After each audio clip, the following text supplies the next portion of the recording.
Welcome back to What It's Really Like to Be an Entrepreneur. I'm Vincent Lanci. And I'm Denise Berger. Whether you're already an entrepreneur, are looking to start your journey tomorrow, or just someone who needs a little extra motivation to get through the day, this is the perfect podcast for you. Each week, I interview a different entrepreneur from around the globe. My goal for this podcast is to help you realize that giving up is never an option. If you missed the last episode, be sure to download it after you tune in today. If you enjoyed today's episode, please rate the show 5 stars and continue listening by subscribing. My guest on the show today is another product of networking. One of my many goals for the show is to feature entrepreneurs from as many different industries as I can in order to provide you all with a diverse selection of testimonials. You never know which story you will resonate with most. Today, we will jump into the jewelry industry with Denise Berger. Denise is both an MBA and Doctor of Education graduate and is streaming today from Los Angeles, California. Her core values are learning, well-being, connectedness, and responsibility and fun. Today's guest is an executive, advisor, board member, educator, turned entrepreneur, as she is the CEO and founder of Aliki. Aliki is a jewelry company that offers designs infused with positive intentions and meaningful impact for the person who is not satisfied with the mundane and prefers to create their own unique lifestyle. There is a lot of messages behind this jewelry, and I'm excited for Denise to share it with you all. Allow me to please introduce Denise Berger. Denise, thank you for coming on the show. Thanks so much, Vincent, for having me on. I'm really excited to talk about both my role as a business executive and also as a founder and entrepreneur of Aliki Designs. We're looking forward to hearing it. Would you mind please introducing yourself to our listeners just a little more without giving too much away of your entrepreneurial journey? Yeah, sure. I spent 17 years in corporate America working in international business on Fortune 500 companies. I got my MBA in marketing and international business. And as part of running a large global group, the part that I enjoyed the most was developing the people.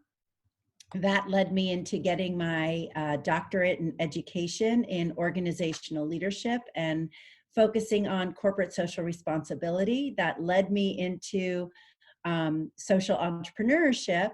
And now I teach at Pepperdine in the social entrepreneurship master's program, and I teach in Vanderbilt's doctoral program all around leadership and leading inclusive organizations. I have to ask, which role of all of these roles you've been in was your favorite to be a part of? Yeah, that's a great question.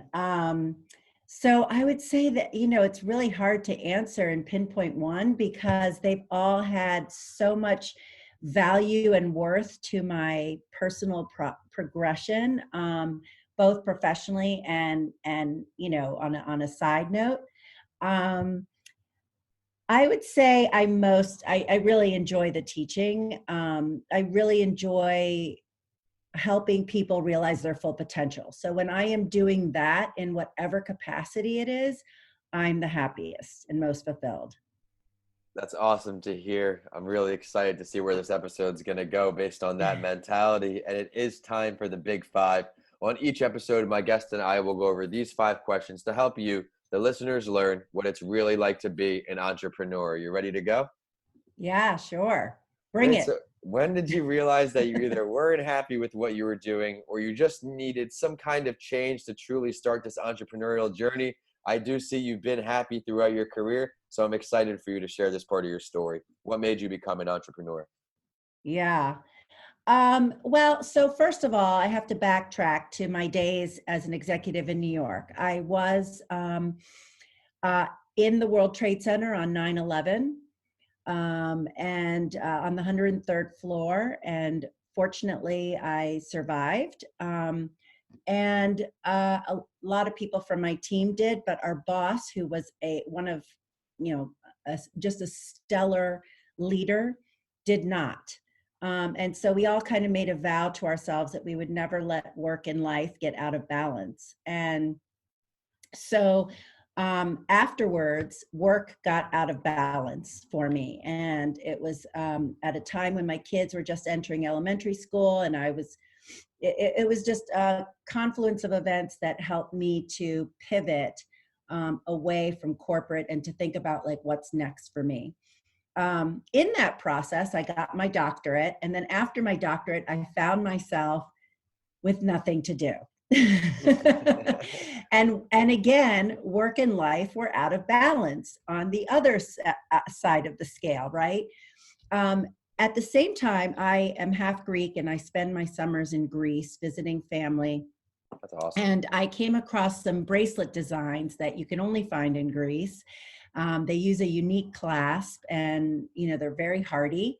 So I thought, wow, wouldn't it be cool to bring these to the US? My friends had been complimenting me on them and wanting me to get some. I tried to partner with a local vendor in Greece, and that didn't pan out to sell their products. So I thought, you know what?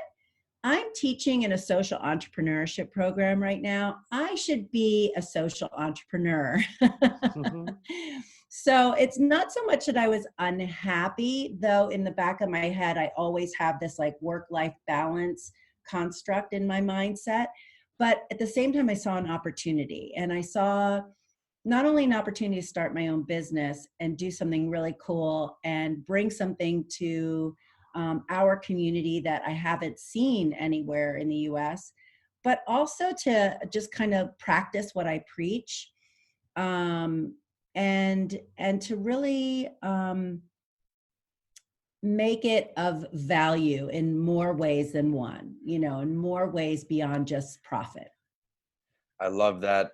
I know for me, I was in that mindset of work, work, work, not really worried about the balance. I went to school for finance and MBA, and it comes up once in a while where I wanted this corner office my whole life with this job title, and then I realized, who am I really doing this for? I got the job, paying good money, young, wasn't really happy. The money didn't make me happy, so I kind of put this business into a higher gear, and I haven't looked back. So I can definitely relate to you on that. But in your different types of business endeavors, specifically as an entrepreneur, what are the two most difficult things for you, Denise? Yeah, great question. So number one, I would say, I started my business later in life, so I'm not as young as you are. And so one of the, and my business is retail, and the forum that it would do best in, or could do best in, is online, because my bracelets are custom made to your wrist size. So you can order online, you can choose the color you want, you can pick the size you want. And so, but as a middle-aged person, it's super difficult to break into the social media world. As someone who is in their 20s, they are able to grab a lot of followers effortlessly, but in my generation, it's not so easy.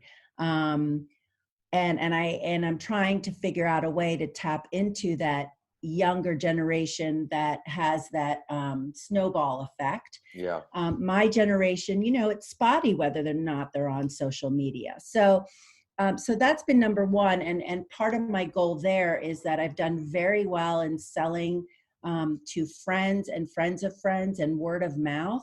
But I need to branch off beyond that. And I had a plan in motion to do that for this spring, but the pandemic hit and just squashed that. Yep. So that's number one. Number two is that I operate under the just-in-time inventory model.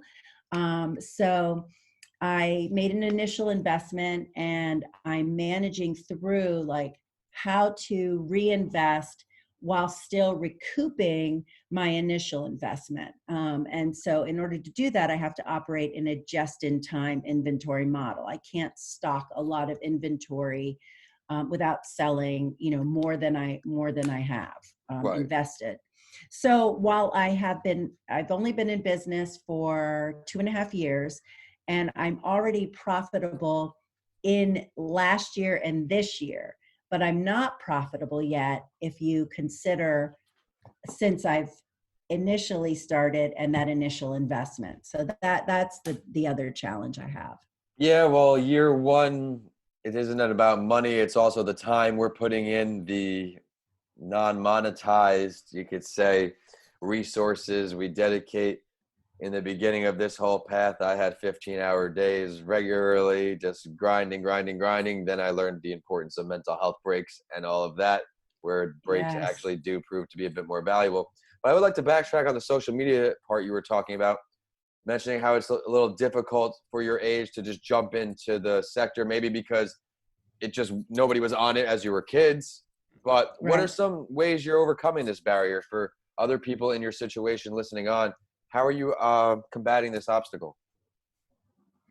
Well, like I said, the pandemic made me kind of pause for a minute, but Yeah, I have intentions to tap into my, not necessarily my kids, because I don't want them to be sort of responsible for hawking my business, right, and right, right, right. feels a little self-serving.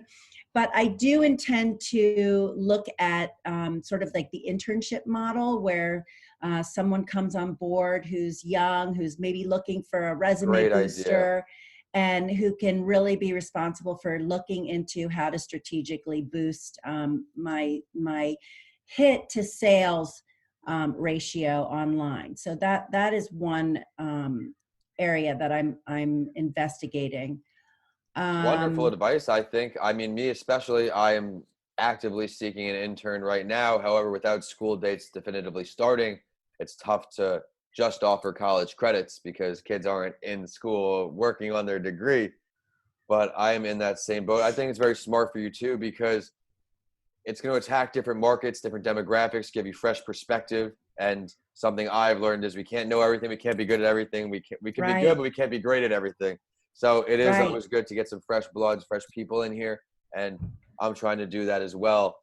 But looking back, Denise, Yeah, that is definitely where I'm at right now. Like and I think it'd be a great, with all the internships having come to a halt with the pandemic, if I can provide something meaningful to someone to put on their resume, then it's a win-win. I like that. I feel the same way. But looking back, Denise, over your career, Yeah. what is one of your greatest failures or lessons learned, and what did it teach you? Why is it still stuck with you all the way up until today? So I probably had a lot of failures, and I've learned and grown the most from them. And Yep. uh, part of that process is accepting how much learning can happen in failure, um, and recognizing its value. But I will say, like, kind of one of the greatest lessons I learned was, probably the act of learning. And what I mean is that, like, so for this business that I started, I have done everything A to Z. I figured out how to make the bracelets. I figured out how to source the material both from LA and Greece. I figured out how to build the website. I figured out how to, um, market myself on social media with fun pictures and the hashtags and all of that. And obviously I manage the budget. I manage it, very strictly. I would also say that I don't have like an official business plan. I know I need to probably that's the second thing I need to really do now that I'm approaching year 3. I need a more of a structured business plan. But one of the things is that I've learned is, not to wait for that. As an entrepreneur, you kind of have to dive in, and not like have all the ducks in order, at least in year 1, to experiment and to try the Smart. market. There's a motto called start small, scale fast, Yes. right? So starting small and testing, I did like little focus groups with like 10 designs to start with, and and then just took it from there.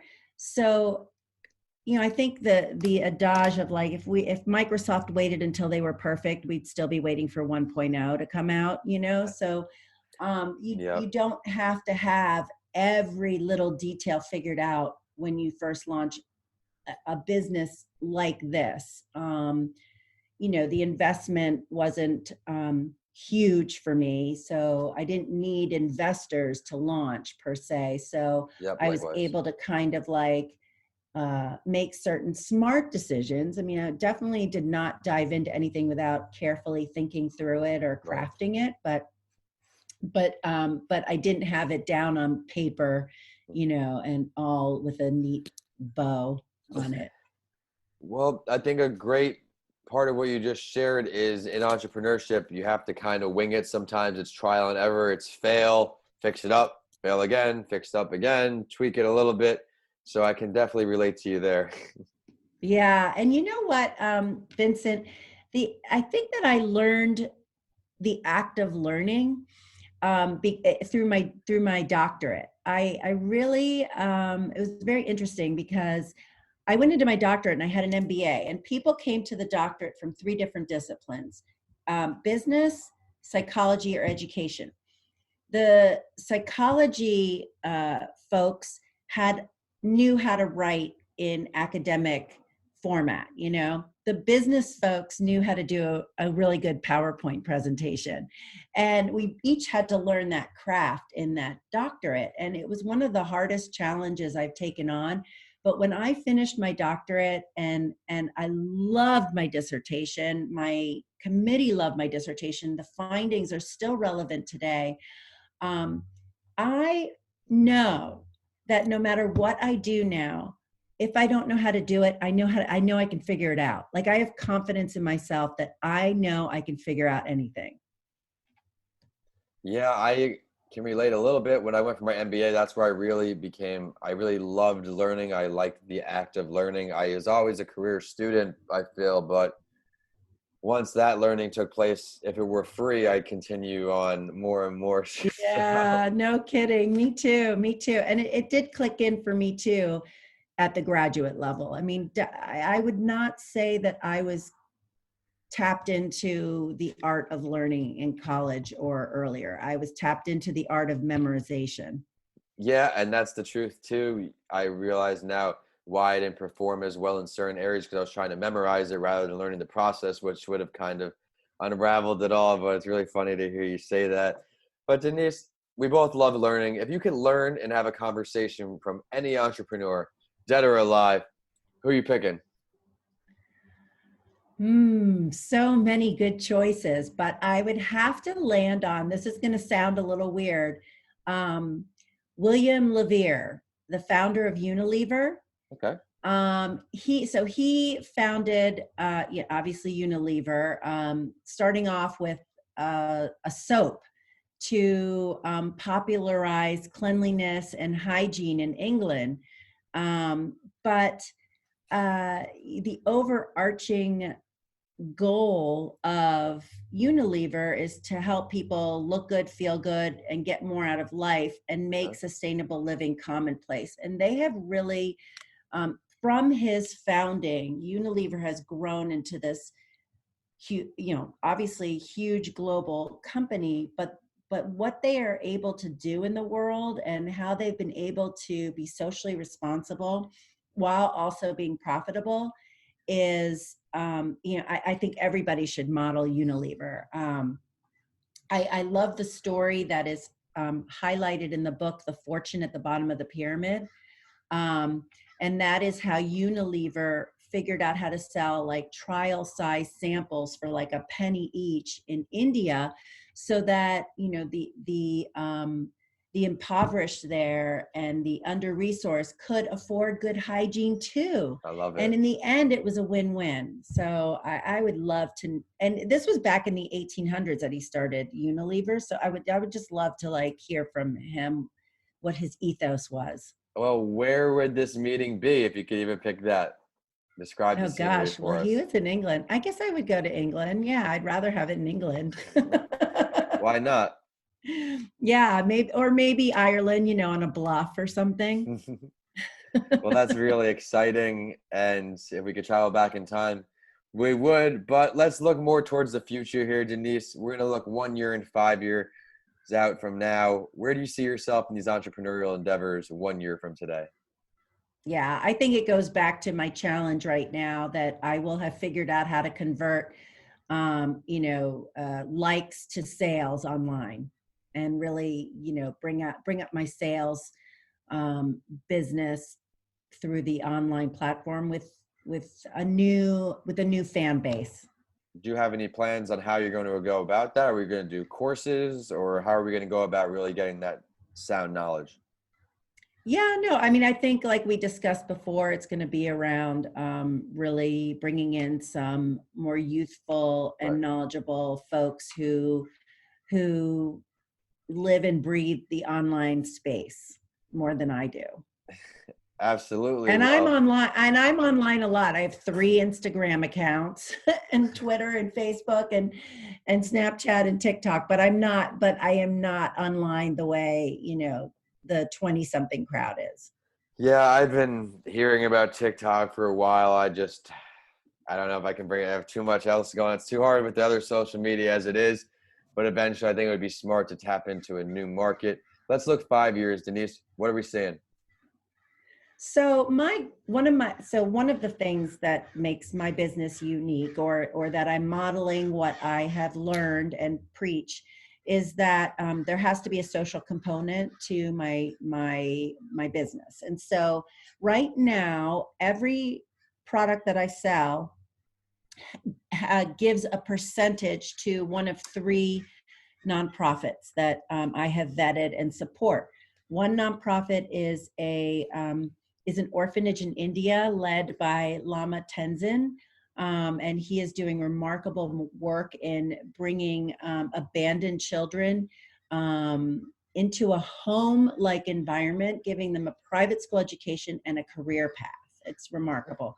My second nonprofit is the Environmental Charter School in LA, and they are doing remarkable work to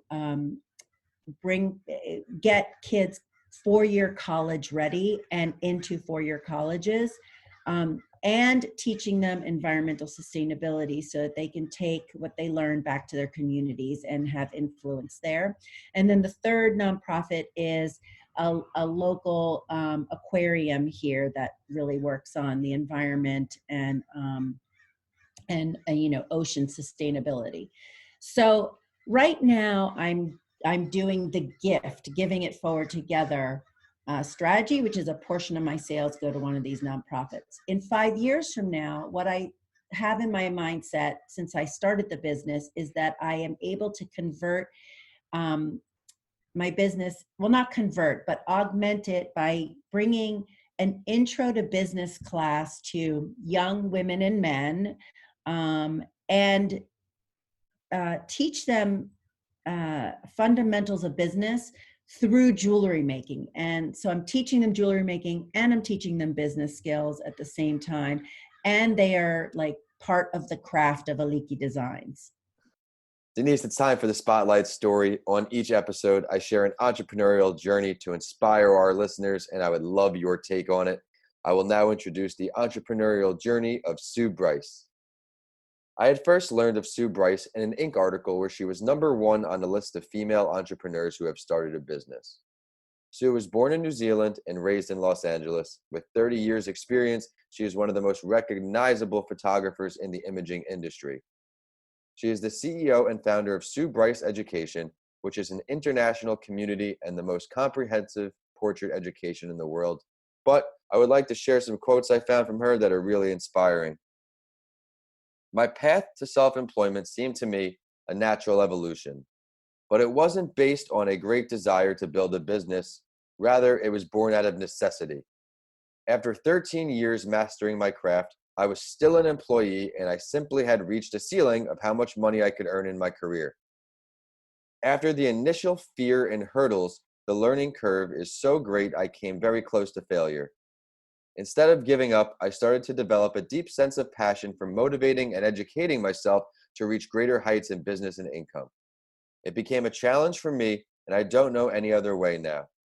After 13 years of self-employment, I still challenge myself to create on a larger and larger scale every year. Sue Bryce created this educational platform back in 2014 and is still thriving. Denise, what do you like best about this story?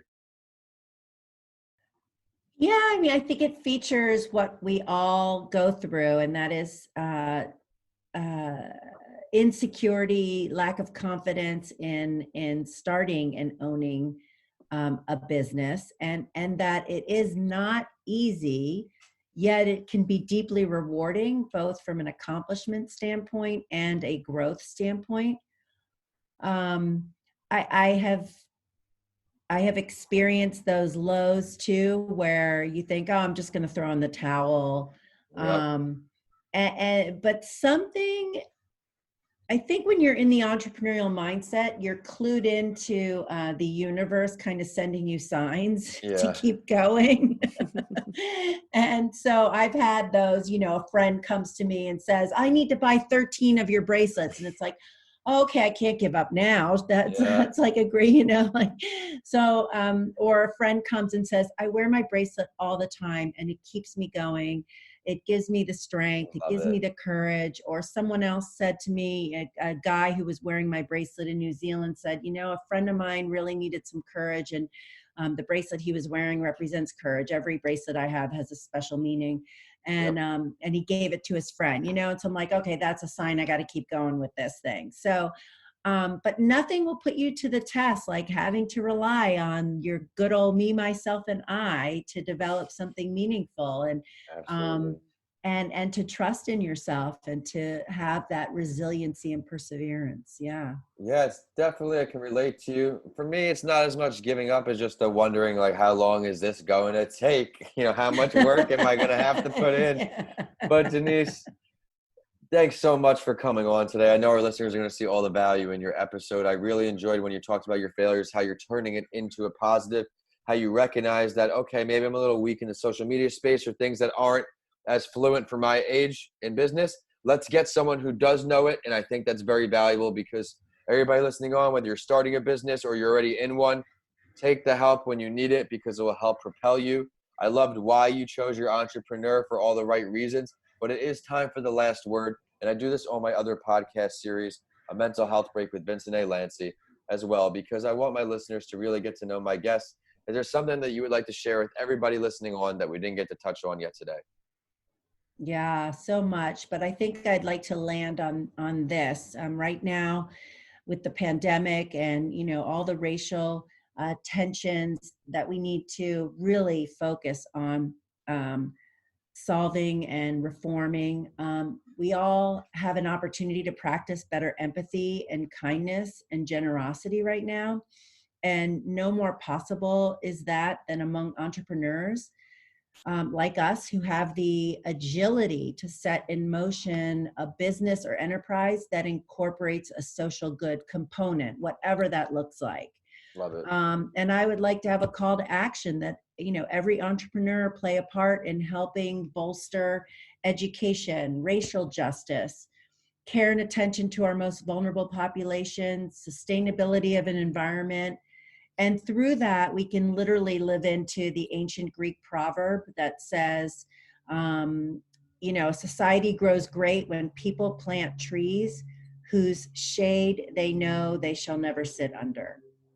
I love that. Can you please now share your professional social media website or any ways for our listeners to follow your endeavors and request your services? Absolutely. I am at alikidesigns.com, Instagram, Aliki Designs, Facebook, Aliki Designs. I made it very easy. Yeah, lucky you. The name of the show for the podcast on Instagram, it's Too Many Characters. So I was like, and I already done so many episodes where I couldn't rebrand in that way. But Ah, funny. be sure to check out all her great content, and it's social media time for the show, and we're on whichever platform you like to use. We are at What It's Really Like to Be an Entrepreneur on LinkedIn, at Your Favorite Morning Podcast on Instagram and Facebook, and we're at Podcasts by Lanci on Twitter, so you get updates from this show and a mental health break with Vincent A. Lanci. Of course, my handles are at Vincent A. Lanci on all social media and YouTube, and my website is vincentalanci.com. If you check out my books, DM me. I'd love to hear from you. I have Left for Dead, A Story of Redemption, and How to Transform Your Mindset When the Norm Has Changed, both on Amazon now, and do stay tuned for updates on my upcoming children's books. As always, I will end the show with a quote that inspired me and know it will for you too. This one is from Sue Bryce, the entrepreneur from today's Spotlight story. She said, quote, "My desire is to build, create, and learn surpasses my fear. Every challenge I'm faced with now becomes a greater experience of learning my true power." Thanks for listening, and I'll see you all on the next episode of What It's Really Like to Be an Entrepreneur.